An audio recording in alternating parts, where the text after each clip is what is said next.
Welcome to episode 73. I'm Katie, I'm Garrett. and this is a topic that I've been meaning to cover for a real long time, like since probably May Oh, of last year. well. Like, part of it was that we had kind of planned out what our episodes were going to be through you starting maternity leave, and then we had already started recording maternity leave episodes. So, like, it was just like it got lost in the sauce kind of, and then we had like a bunch of guests on and um whatever. It So gets away from you. Like suddenly you're like, oh my God, you know what I wanted to do? like truly, I think that's Yeah. why I like the spreadsheet that we started Mm. so much, because it keeps me at least focused on what I'm supposed to be doing. And you don't forget, I mean, like how many topics that we've been like, yeah, we're going to cover that. And then we completely forget about it. And then it comes up 6 months Absolutely. later and we're like, oh shit, that's right. And my hairdresser actually asked me about this topic because she started doing it and asked me, and she has ADHD and was diagnosed in like middle school, I think. And so she asked me about microdosing for ADHD. And I said, "Isn't that just taking acid?" And she was like, "Yeah, but not so you trip." And I was like, "Okay." And we've So, like touched on this, I think, in like a tertiary, like with other topics like depression. We've touched on microdosing. We talked about ADHD and weed. So I feel like there's been like some somewhat related topics, but never really talked to specifically about microdosing. right. And it's been like real big in the news lately. Mm-hmm. There were a lot, it's all in our show notes, but like there's a lot of studies that have been done more recently um on this topic. And but like I really didn't even know beyond like that it's taking like magic mushrooms or LSD what it would be. And I guess like in my head it's like in Forrest Gump where Jenny just like drops acid and like almost takes her own life because she's at rock bottom or whatever. Like I guess I just like, to me it's like taking acid is like going on a trip, the end, or I like feel like taking shrooms. I've been taking acid because the cat tower behind you is violently shaking. And I Can you see him? yeah. Like you're talking to me and the blanket's like like I can see it shaking back and forth.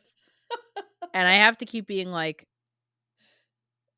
I'm not seeing things, right? Is Like she in an earthquake? that cat tower is actually moving, right? Yeah, I don't know what he's doing, honestly. He's I don't not think usually in that cubby, but I was I don't think holding he him in between episodes and he leapt up there. So I don't know. this is his form of protest is just Like, shaking the cat tower. shoving his head out the corner. Who goes there? That was wild. I actually had a dream last night that somebody gave me shrooms, which I've never done. I've I've never never done done them shrooms. either. I've been offered shrooms, but I've always been afraid of having a bad trip. I've never been offered them, and I think that that says a lot about me as a person, Yeah. that nobody's ever offered me them. Do you? There's an episode of Modern Family where Phil was like, "When I was in college, I started a group called the National Association of Responsible Cheerleaders," and Mitch was like, Narc. "Narc." He was like, "Yep, yep, yep, yep." So Katie started the National Association of Responsible Cheerleaders while I was getting offered shrooms. Yeah, shrooms, like it seems like I feel like shrooms was always like the stepping stone between like weed and acid. Mhm. Um, but I felt like I was too high strung for mushrooms and that I would be so nervous about having a bad trip that I would give myself a bad trip. So I was like, I'm just gonna avoid. I know, like, if I smoke weed, I know what the like, what's the? There's there's like a term I'm thinking of, the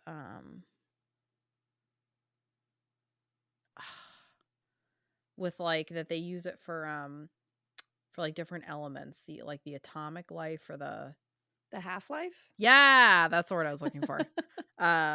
I know like how long I'm gonna be affected by weed, and it's not Mm, like 6 hours. yeah. So the time commitment always freaked me out. Yeah, and I know a group of people who were camping this past summer and like before they went camping were like, "Okay, who wants some acid for the camping trip?" Nightmare. And they all, I guess, took it at the same time. Whatever. Like, I mean, but Nightmare. camping's a nightmare to me to begin with. Um, and then to add in acid where like I'm already being touched by bugs that I don't like, and then you're gonna like make me trip. Like, absolutely not. Like, the last thing I need is like the spiders from Harry Potter like infiltrating my tent. Absolutely not. I can't. Um But you know what? That's important to know your limitations.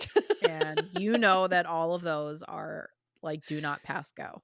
yeah, they're the all of them are the firmest of limits for me. Yeah. Yeah. Yeah. Um, I but I definitely have for sure would not be doing acid when everybody else was also doing acid.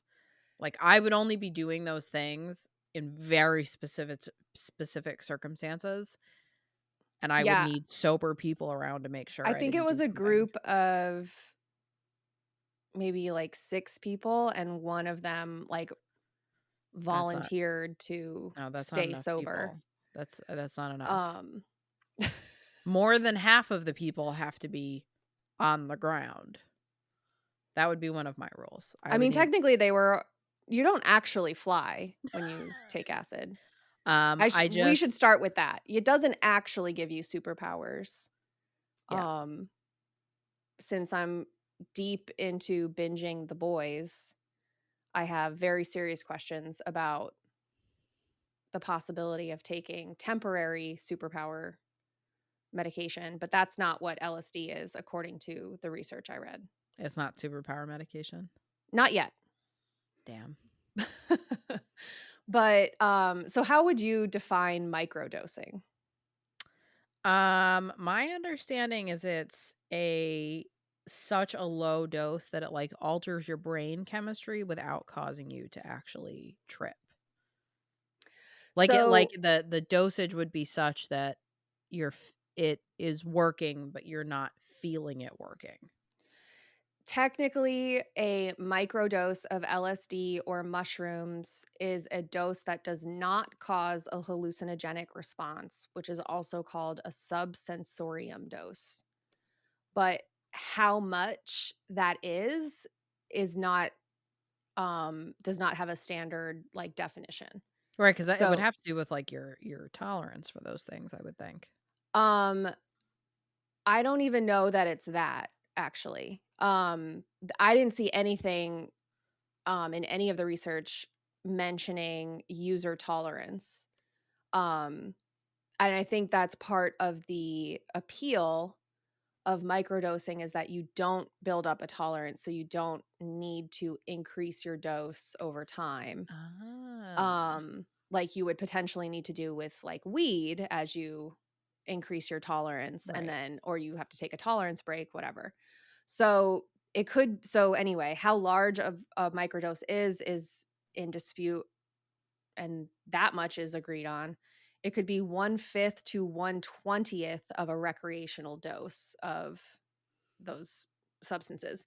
So, recreational doses are reported anecdotally and seem to be 2 to 3 grams of dried mushrooms as a medium strength dose of psilocybin, which is the hallucinogenic property in a magic mushroom that causes the hallucination.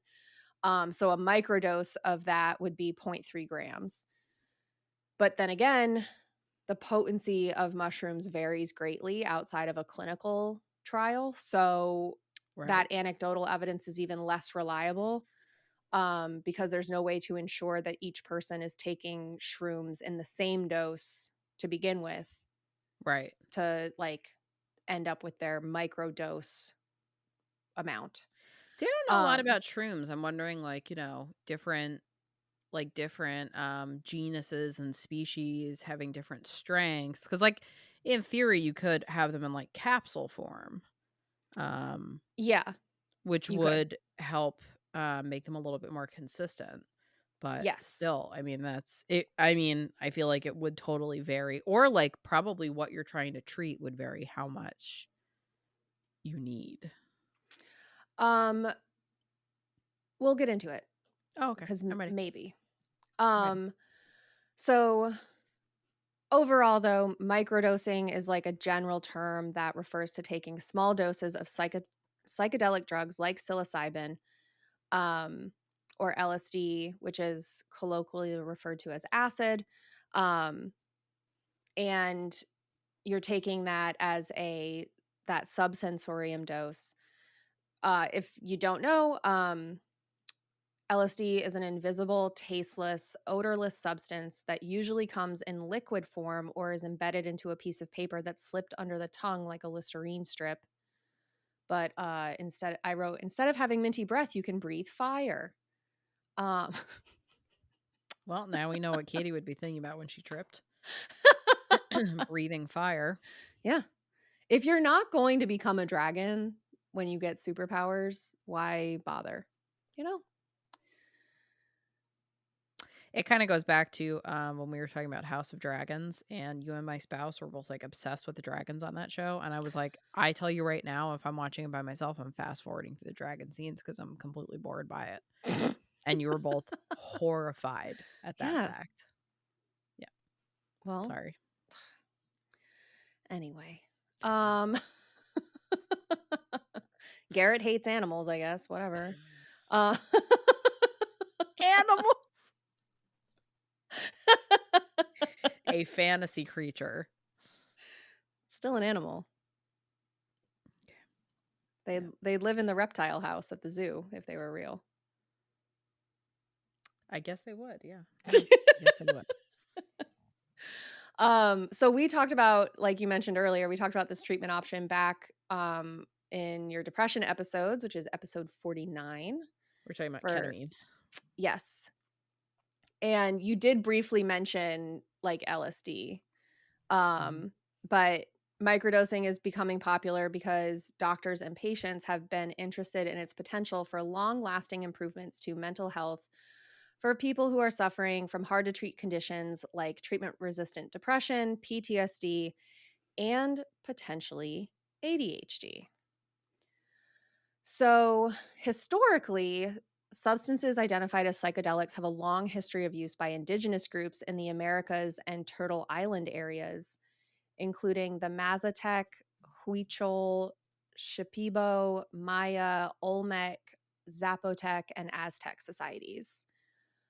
One study I found noted that the Mazatec people, who were indigenous to Mexico, or what is now Mexico, had a well documented practice of using large doses of psilocybin containing mushrooms, but had also had a documented history of using microdoses of those same mushrooms to, quote, support the healing of physical conditions and emotional states such as sadness, anger, envy, isolation, and agitation, unquote. Damn. Yeah, so they were fully using this as what I would say like medicine. Yeah. Um, Yeah. Yeah. but I also thought it was interesting that they're using it to treat anger and envy. Um, because I think those like I don't know what the envy would be like that needed treatment. But I also think the idea of treating isolation like social anxiety Oh, um yeah. would be or depression where you kind of like cloister Right. yourself is very interesting. So in Europe, actually, mushrooms, nightshades, stinging nettles, and other ingredients with active substances were added to beer from the Middle Ages until 1516 when the Bavarian Purity Beer Act stopped that. I know. Way to go, Germans. I know. God, they ruin everything. What a buzzkill. That's Like, why Krampus has literally. to come and attack them every year. Yeah, I knew Krampus we'd was find the like, reason eventually. they were like, "How do Uh, we enforce this buzzkill rule?" Krampus. I feel like I don't know anything about stinging nettles, but, like, I feel like that would make my tongue numb if I was drinking that in beer, and that's probably not what stinging nettles do, but, I've read about them, but, like, a lot of information I read about it and then forget, so at some point, Garrett knew about singing nettles, cool. and then, forgot it. That's fun. Yep. Tune in for more, things that I've learned and forgotten. Tu Tune in for more almost information. Yeah. Yeah, yeah. Sounds about right. So, this practice is still done combining psychedelics with other mood altering substances like beer or cacao, and it's called stacking. So that's still done today, even within like modern microdosing practices. Yeah, Um, so, like, putting it into tea type? into tea or like you put your LSD onto a thing of like a cube of dark chocolate and um Ah. yeah. That's definitely a good way to get me to do it because I can hardly do liquid Dayquil without making a big Well, we know thing what of I do with the weed chocolate. So, all I can think is when you were like, "Can I have some more?" I'm like, "You sure about that?" you You're sure like, about "Yeah, that, pal? yeah." I was like, I don't know." "Yep, yep, I want more." I was like, "Mhm, okay." The only downside was that, we were in a pool and I was so fucking thirsty and couldn't drink the water. That was the only downside to that experience, in my opinion. Uh, and then I think the upside was, infuriating the other person we were with my I think it's a inability good to move example of macro dosing. with 10 milligrams. Yeah, that was a macro dose for sure. Uh, cut to me texting you being like, "I just saw somebody take an 80 milligram edible and then another one." I would die, like, Yeah, I without a almost doubt. died just watching it happen, so I just I can't even wrap my head around that, how much I would not be able to handle that, I especially mean, now. fair. So, there used to be a ton of research into psychedelic use which found beneficial effects, but then there was a 40-year pause on that research once those substances were banned in the US. Like most things, um, you know, things get ruined by the Reagan administration. Um, Despite the ban, the more limited modern research has found some potential for using LSD and psilocybin for treating alcohol and tobacco dependence, depression, and end of life anxiety, along with research on methylene dioxymethamphetamine, aka MDMA, which has shown promise for treating PTSD. Psychedelics have been posited as a good option for treating these conditions because they can increase openness and create a mystical type experience in the brain when used in a healthy and controlled setting. And I think this is where the tie in to your EMDR and brain spotting episode um, is important because I think the idea, like you mentioned with your ketamine treatment in episode 49, not your ketamine treatment, but like Ketamine treatment in general. right, that having this with somebody who's like a trained mental health professional to like walk you through it, and if your brain is more open to discussing a traumatic event or what is inspiring your anxiety or depression, then you can probably maybe get to that root cause of it, and address it rather than it being kind of like buried and you're like, I don't know, I just have a problem with crowds, or I don't know, I just have a problem with loud noises.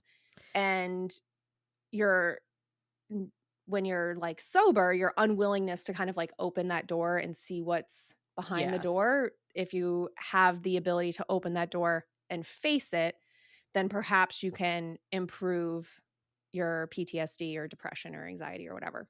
And I do think, like, and we talked about this in the weed episode, one of the, like, more therapeutic things that I have found about weed, especially during the pandemic when I just had a lot more time and Mhm. I would smoke and, like, go for a long walk. I did find that it did help, like, almost, like, open my thinking, so I was able to make connections and have clarity on things. And I don't know if it was so much that I had other brain noise going on Mm. like, what the specific root cause was, but I definitely had the ability to I would say this was I mean, like, before I went into therapy again, I was able to, like, get some clarity on things, make some connections, and have a deeper understanding of some things. And I had that, like, notepad on my phone where I would just, like, make Mhm. these notes of, like, connections and clarity and, like, understanding that I had on things, which kind of allowed me to, like, "Okay, I get it, I understand it, and now I can, like, digest it." So it helped me, like, Mhm. process a lot of stuff, and I think it was, like, super helpful in ways that, like, I couldn't have done with my normal baseline brain, Yeah, fully unmedicated that's brain. fair. I Yeah. mean, I feel that way, like, that's what Lexapro did for me when I first went on that Mhm. when I was dealing with my PTSD, is that, like, it gave me that ability to, like, take a breath and assess Yeah. and, like, have that beat where I'm like, "Okay, what am I actually like, why am I feeling this way? Like, why am I feeling overwhelmed or panicked or, suffocated or whatever?" And, like, gave me the ability to take that beat and think it through and process it. Um, Whereas before, I was just all panic all the time and no Yeah. disco. And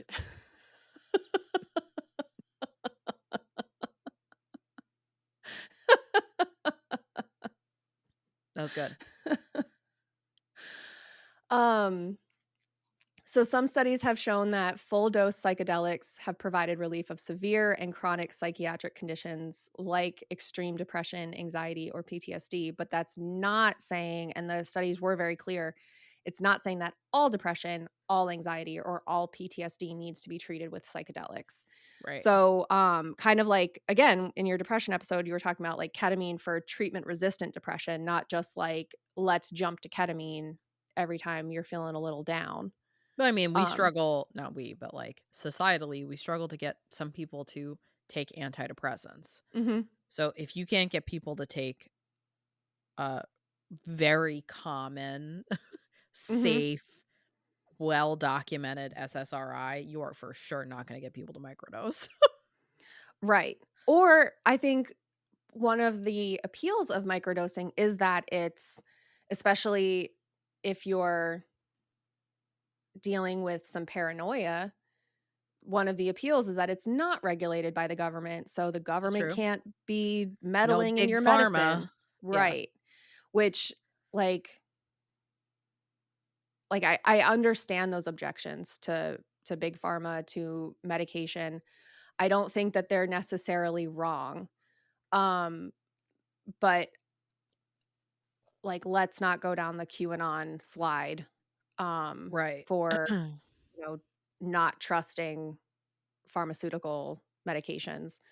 Because I know I've said it before, but, like, your doctor isn't trying to hurt you No. with prescribing a medication. Um, so, like but if you are suspect of pharmaceutical companies, then perhaps you will be willing to try microdosing as a treatment option. Um, but you can't really try that in a controlled setting because it's not regulated by the government.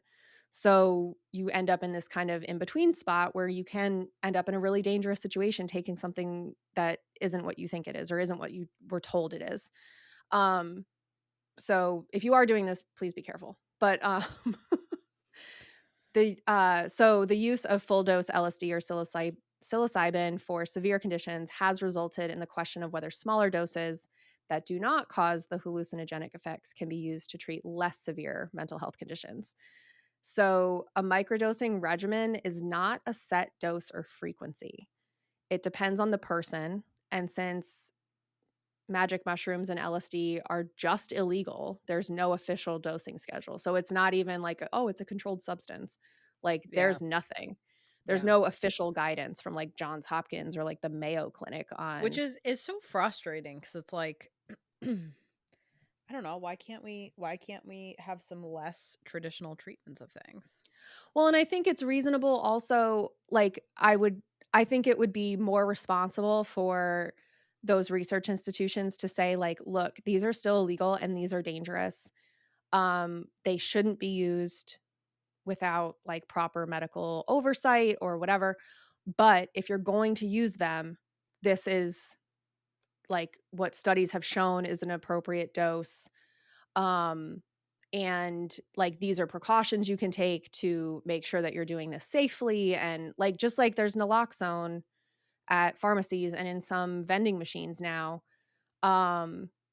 having that kind of information available from like a credible source where like, Right. it's research back and it's not just like some guy on Reddit, um, I think would be helpful. And I think would increase the conversation, like honest conversations with your own doctor about these types of behaviors. Because I think to an extent, like there's still a certain amount of shame going to the doctor and being like, oh, yeah, by the way, I do this illegal substance like pretty regularly, but only in microdoses. Like, I don't know how many people are really actively admitting that to their primary care physicians. I definitely don't mention anything in any of my official documents about ever having been a pot smoker because it's not federally illegal and I just feel like we're I don't know, I don't like Well, and to an it extent, being like, on the how much books. do you just not wanna get lectured? And that, yeah. Yeah. Like, "Oh, smoking's bad for you." Yes, I know. Like, Yeah, I know. yeah. So, I think there's also that too, and Yeah. that's fair. But I would, if I were to have, like, my druthers about this, I would like to see that kind of information being available from reputable research institutions just Yes. so that it's out there. Like, hey, if like, it's the kinda thing that you see with these harm prevention bills that allow, folks to come in and use clean needles. Like, they're not gonna provide you with the drug, but they'll provide you with clean needles and sterilized equipment and a space Right. to take your drug and get high with medical people around in case you overdose or whatever. And they'll have resources available if you decide that you want to explore your help options to get off of a substance abuse cycle. But the studies around those clinics are really good, and they show that there's a significant decrease in harm, Yes. both in the spread of disease and the incidences of overdosing, because it also Yes. they give you an opportunity to test your drugs and do so safely. Mhm. And, it it is what it is, but in any And I event. wonder how addictive, or the addiction rates among, hallucinogenics versus something like an opiate, which I feel like has probably a way high I mean, this is like talking out of my bum again, but I feel like the addiction rates with things like opiates are so much higher. You don't hear about people going to rehab because they're addicted to like acid.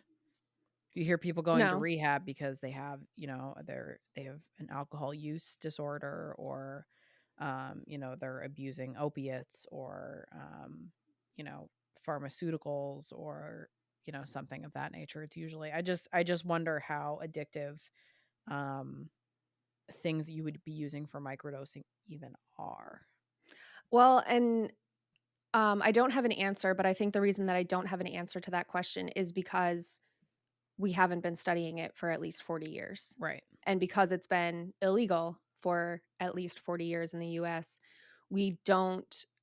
And, I think also LSD or mushrooms, they're a party drug, right? So I Right. don't think that they're used in a vacuum. I think if someone's going to rehab, they might list LSD or mushrooms as one of the things that they use. With But 100 other yeah, things at like the same with time. cocaine, with oxy, with Right. whatever. And so there's other stuff going on. And so to measure the addictiveness of a hallucinogenic substance, is kind of difficult because it's not in a vacuum, and it's not Yes. just like some people only use alcohol or only use heroin.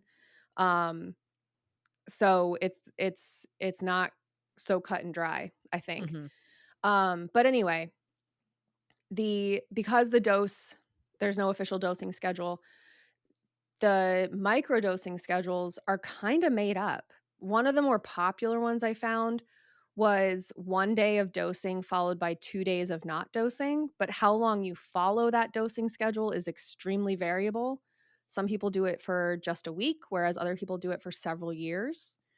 Um, One study I found had mixed results among 278 microdosing participants and found that 26.6% of the participants reported improved mood, 14.8 reported improved focus, but also 18% reported physiological discomfort and 6.7% reported increased anxiety with their microdosing schedule.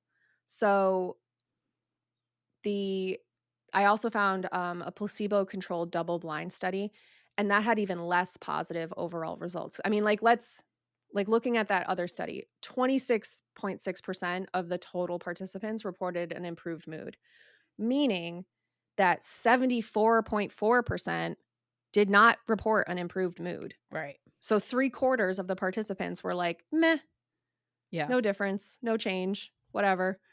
Um, but either way, the placebo-controlled double-blind studies had less positive overall results, and low doses of LSD have been reported to have the opposite of the intended effect, and can exacerbate depression and other conditions.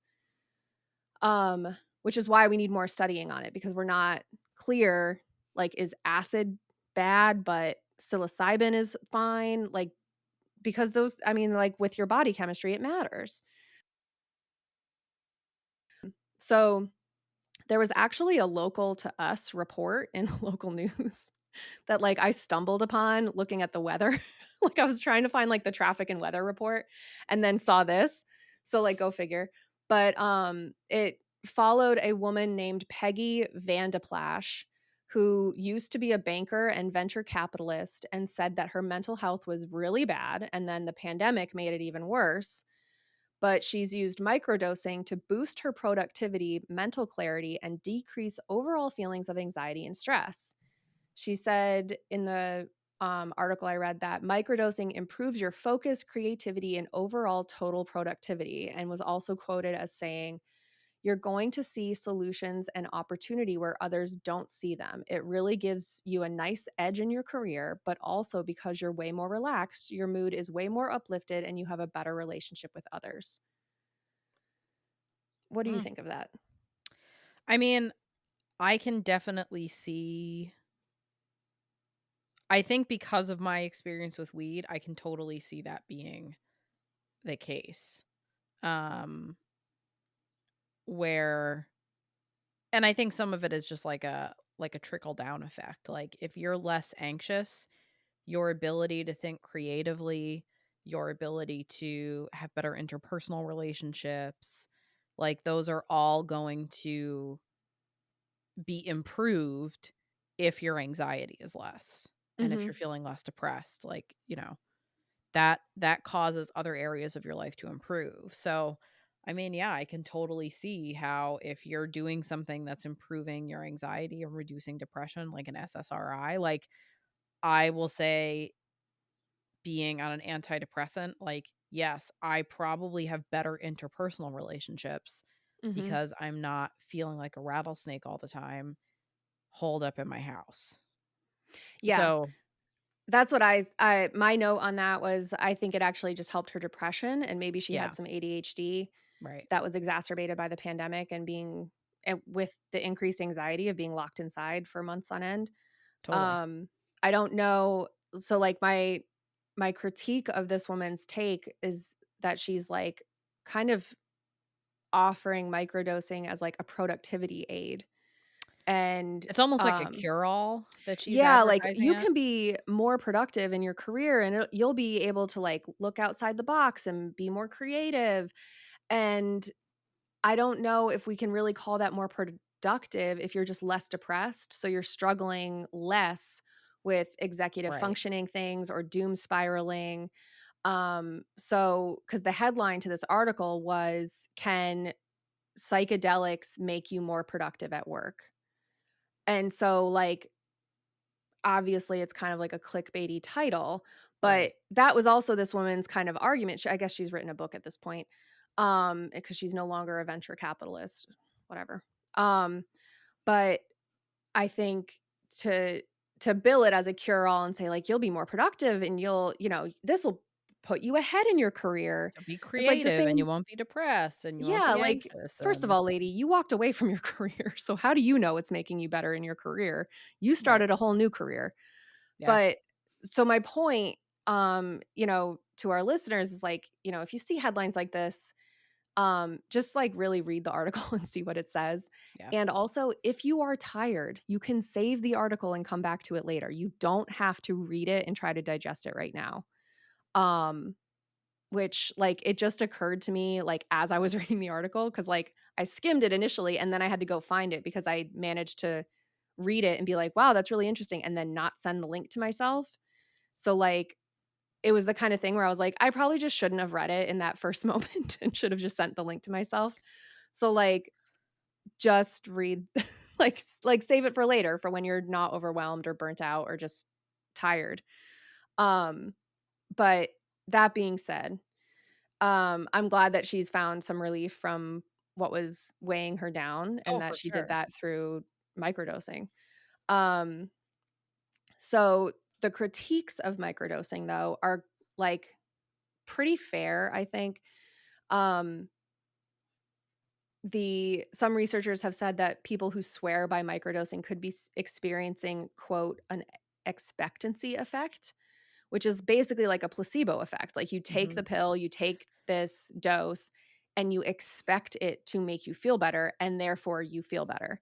Right. Which is why that double blind placebo controlled study and those studies and everything we look at are so important because you can have this idea of like, wow, I really am feeling better. Like it must be the medicine I'm taking, not like, oh, maybe I just like have been eating more nutritionally lately, or I got outside and it's been warm out, so I got some vitamin D like synthesis, and I went for a walk this week, so like I just in general feeling a little bit better. Like maybe that's why I'm feeling better, not that I Right. microdosed. Um but a double blind study published in Translational Psychiatry and the Nature Journal found noticeable subjective effects, meaning the participants who were receiving the doses felt more creative or happier, but those self reported effects could not be supported by an actually objective, mm, could not be supported by an actual objectively enhanced well being, creativity, or increased cognitive function. The study then concluded that the anecdotal evidence that people rely on as proof that microdosing is great for you is not as reliable as they want to believe it is. So this is very similar to like the weed episode where we were Mhm. talking about like, hey, if something's being advertised as a cure all, you can't trust that because nothing is a cure all. Right. And people being like, "Oh, it, cured my depression and my bones don't hurt and Yes. this." Like, And the same with the essential oils, like, right. you know, and it's that thing where it's like, are you just feeling better because you're giving yourself a chance to rest? Right. You know? Which like either like ultimately if it's doing those things for you, excellent. Mhm. Like even if it's a placebo effect, you're feeling better, you're functioning better, go for it. Um but I think to I think you kind of take away, like, the work that you're doing if you're giving all of the credit to a mushroom. That's fair. That same article, from that local source, also interviewed someone from the FDA, and they mentioned that the current discourse around microdosing is emphasizing promises about treating depression, ADHD, and PTSD, but also noted that we used to think that medical marijuana could cure PTSD and depression too, and that opioids could be used as a risk-free way to manage chronic pain. And we found out that pot can't cure PTSD and opioids are highly dangerous. So we need to give basically this guy was like, we need to give scientists and researchers time to study microdosing in a clinical Right. setting and actually measure the results before we jump to treatment conclusions. And I think that that's fair. And that's basically what you were saying. I think Yeah. it's very easy to assume that, oh my God, this is it. And especially with, I think, a l- I mean, I think white people especially are like, this is an ancient remedy.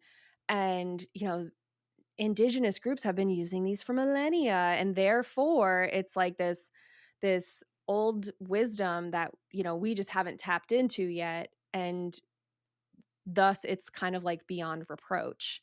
And it's the sort Yeah. of thing where it's like, well, what am I supposed to say? Like, an indigenous group used this to treat these things, like, I don't know, like, no shade, but they also used to like sacrifice people to the sun, and like, I don't know, did it work out for them? Jury's out. Like, but it's just like one of those things where I'm like, I guess, like, but it's also putting a lot of pressure on these indigenous peoples and these societies where they're like, we didn't ask you to apply this to everybody, and like, Right. who knows? And granted, I didn't read any of that information about the Mazatec people. Like, I didn't read the original sources, but, like, it could have been like, "Oh, if this person hasn't left their hut in 6 months, this is what we give them." Like, it could have been something where they're like, "We have, like, certain like, you have to hit certain depression milestones before we're like, 'Hey, take some LSD or take some psilocybin.'" Well, and they didn't have the ability to do double blind studies. So it's Well, like, right. Yeah. you And know, if we have the ability now, and I think that's what is a little frustrating about the some of the bureaucracy surrounding some of these drugs mm, is once the government decides something is a schedule 1, like yeah. there's no learning about it. Yeah. So it sucks because, I think there's a lot of people that probably could benefit from it, but because we won't study it, there's no traction. Like you can't Yeah. make any headway on it. You can't develop safe practices for people. You Right. can't develop dosing. You can't develop a way for health insurance to cover it. Like it's just really it's too bad that we can't invest more time and energy into it to make it safer and accessible to people. Mhm. No, I agree. And then I found this story. Um, on October 25th, 2023, an off-duty commercial airline pilot for Alaska Airlines was accused of trying to dismantle the plane's engines mid-flight and told investigators he believed he was dreaming and admitted to taking magic mushrooms 48 hours prior to the event. I'm sorry, 48 hours? Yes. So this this is why when you were talking about Half-Life earlier, I was like, "Ugh." We'll get there. So, in addition to taking magic mushrooms 48 hours before this event, the defendant also told police he had been awake for 40 hours. Apparently, the defendant believed he was dreaming and was pulling the handles of the fire extinguishing system, which cuts fuel to the aircraft's engines because he thought that would cause him to wake up. Because he was at the time an off duty pilot, the defendant was riding in the cockpit in the jump seat, like in Catch Me If You Can, like where they like park him right behind the actual pilot on flying the plane. And he was basically tackled by the on duty pilot in the cockpit as he was trying to pull the handles down. And they stopped him before he could complete pulling the handle down. But he was like halfway through pulling down this cut fuel handle. Um, and so they So were I have able to to, add this to the list of my intrusive thoughts now. no, probably. But will I? Yeah. Oh Oops. god. According to an article, they interviewed a Johns Hopkins professor who studies psychedelics and other drugs, and he opined that the psilocybin would likely not still be in his system after 48 hours, but it's possible he was feeling lingering effects of the drug and that the drug like hangover basically that he was suffering, plus his existing depression and ongoing sleep deprivation converged and made this like perfect storm situation where he was experiencing behavioral changes or quote derealization unquote. He was charged in federal court with interfering with a flight crew and charged in Oregon State Court with 83 felony counts of attempted murder, 83 counts of reckless endangerment, and 1 count of endangering an aircraft. The Oh, attempted murder shit. charges, I believe, were dropped, but he has pled not guilty to the 83 counts of reckless endangerment and is currently free on release pending trial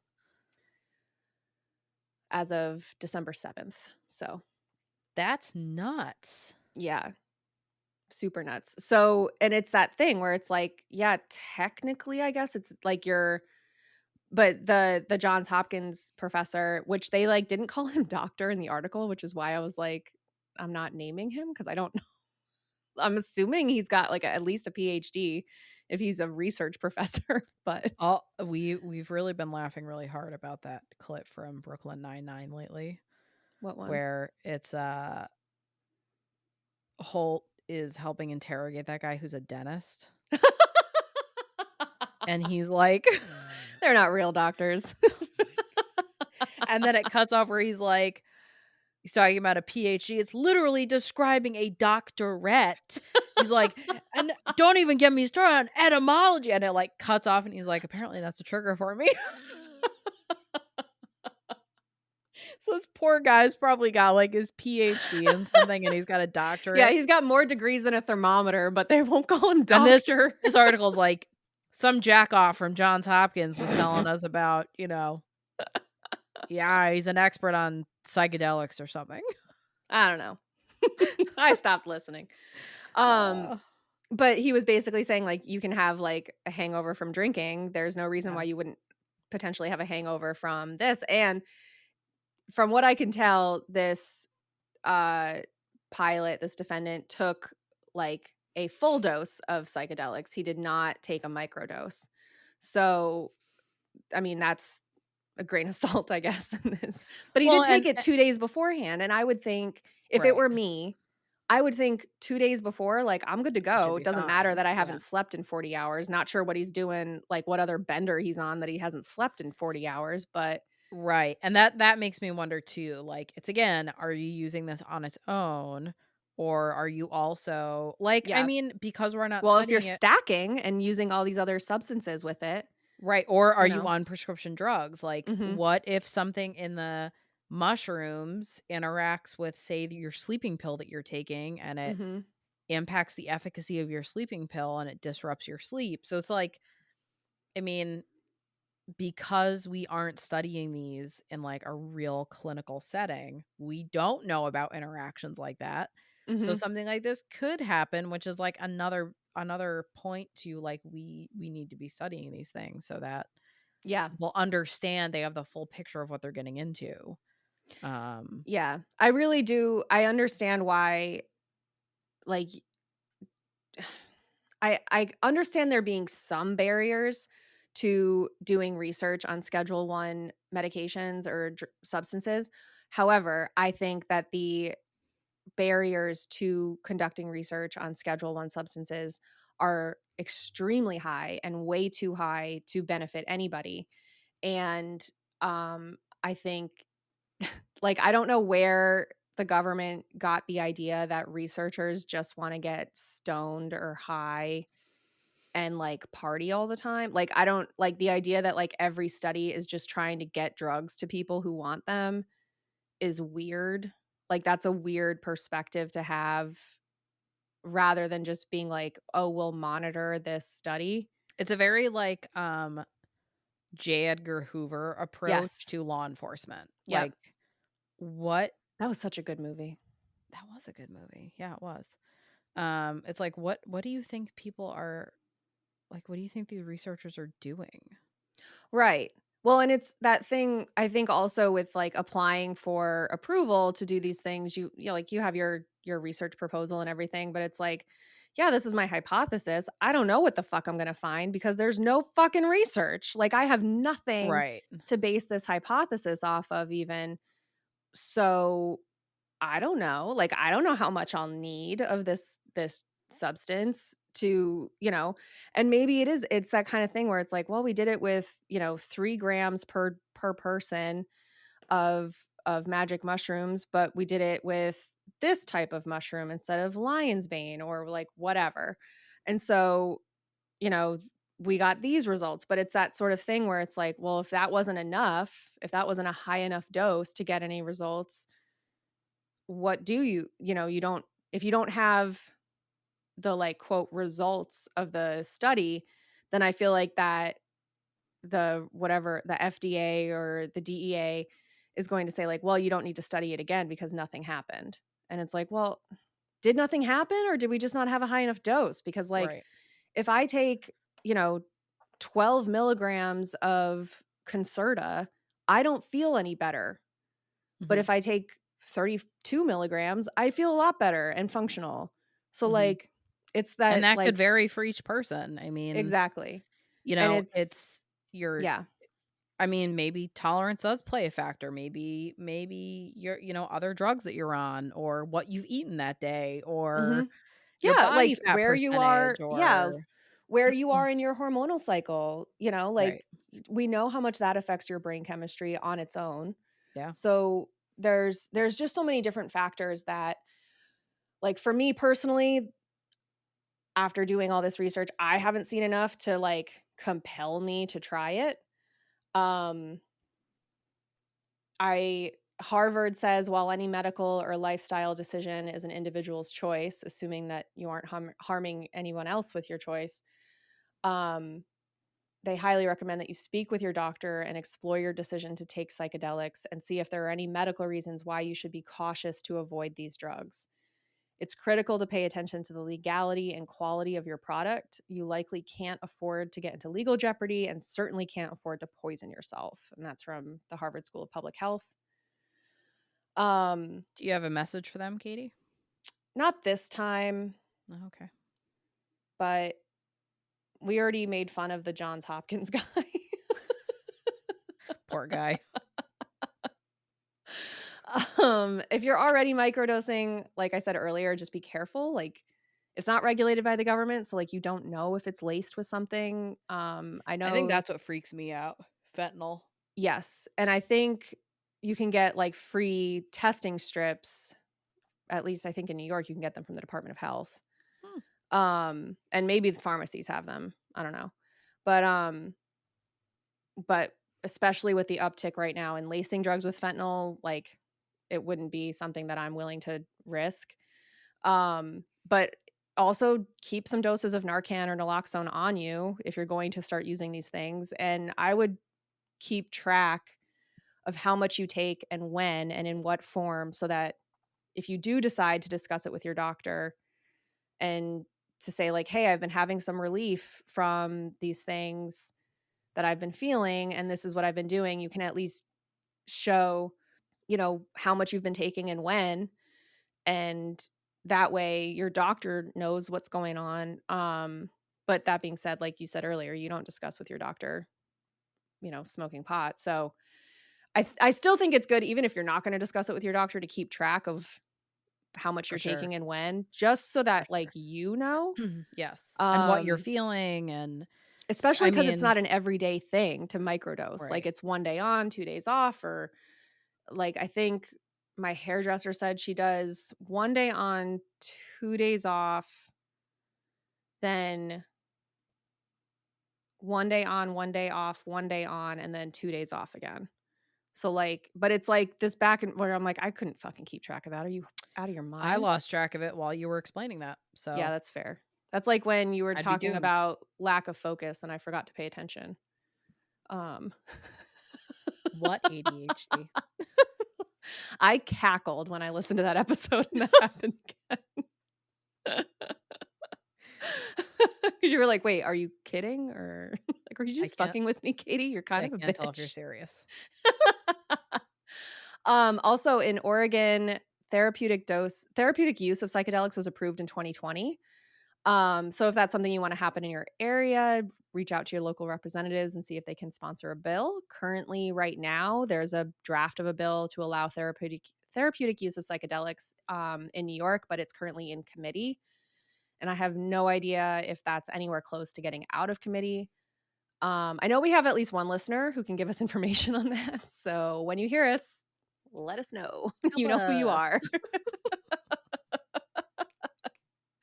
But, so I guess it's potentially I don't like, that was also mentioned in that local article, but it didn't mention, like, "Oh, we expect it to get out of committee." Like, I think it just I think it'll kind of flounder there and then just disappear into the abyss.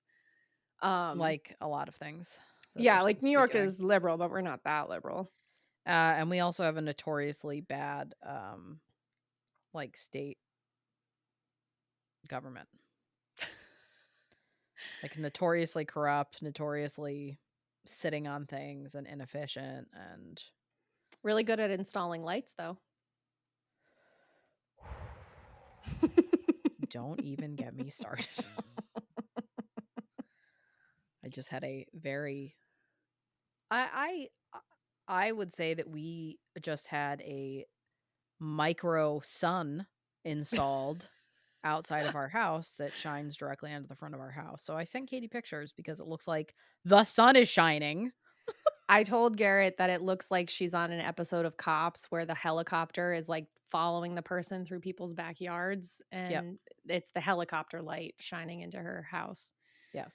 It's like It's living wild. on the floor of a on the green of a football stadium. Yeah, yeah, that is what it That's what looks it's like. like. Yeah. It's been really Um, nice. yeah, it's hard to not take it personally, frankly. I feel like it has to be very deliberate and personal. That's what I said. My spouse was like, "I don't think so." And I was like, "I do." I mean, I would say it and make them prove you wrong, Yeah. frankly. Like, at this point, you have nothing to Yeah. lose. Um, Yep. but, yeah, so that's microdosing. Um, the research that is out there is real dense, but, there's definitely a lot of forums, on Reddit and Facebook, I'm sure, about it. Um, but I you're would be kind interested to try it. I would try it. Really?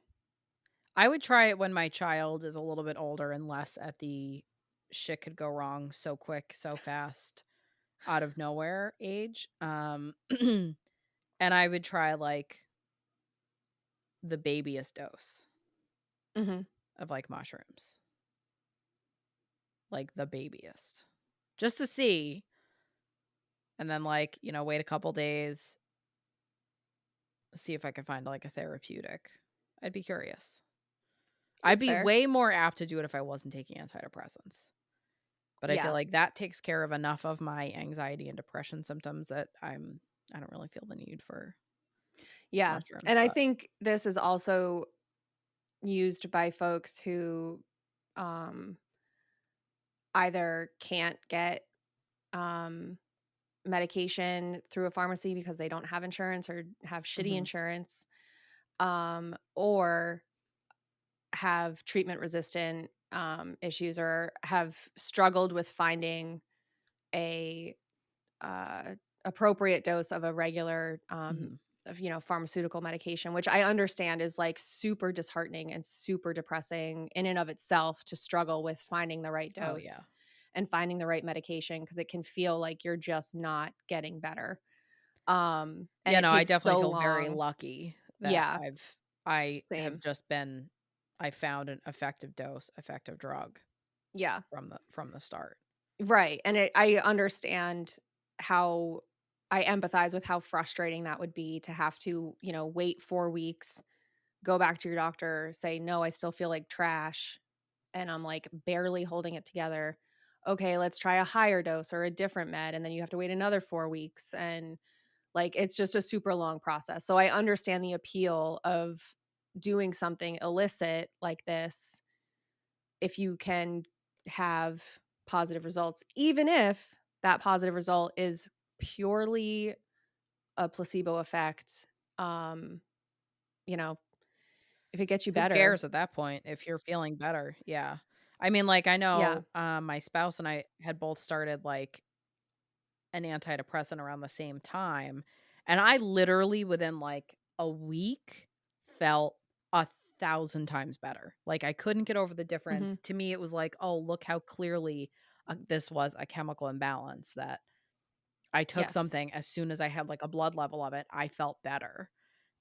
Mhm. Whereas my spouse, it took, like, 4 or 6 weeks for his to kick in, and was, like, so frustrated that I was like, "Man, I Yeah. feel great," and he was like, "This Yeah. sucks. I still don't feel good."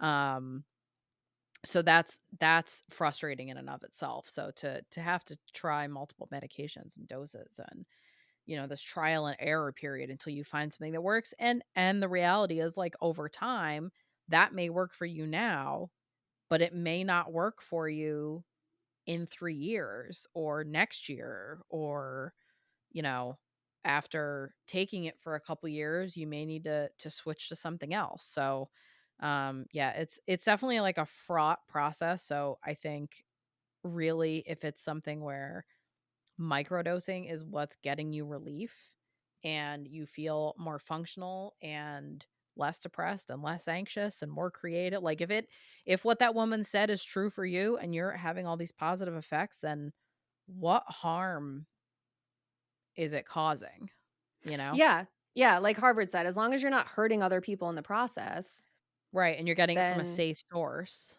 yeah. and you're being careful, then I mean, why not? And, keep it locked up so that kids can't get into it. Um, Yeah, I hope that goes without saying, but just in case, let's, yeah.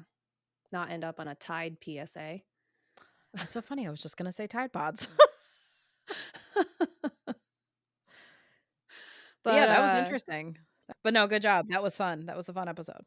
thanks. Until next week, I don't know what the topic will be, uh, but whatever.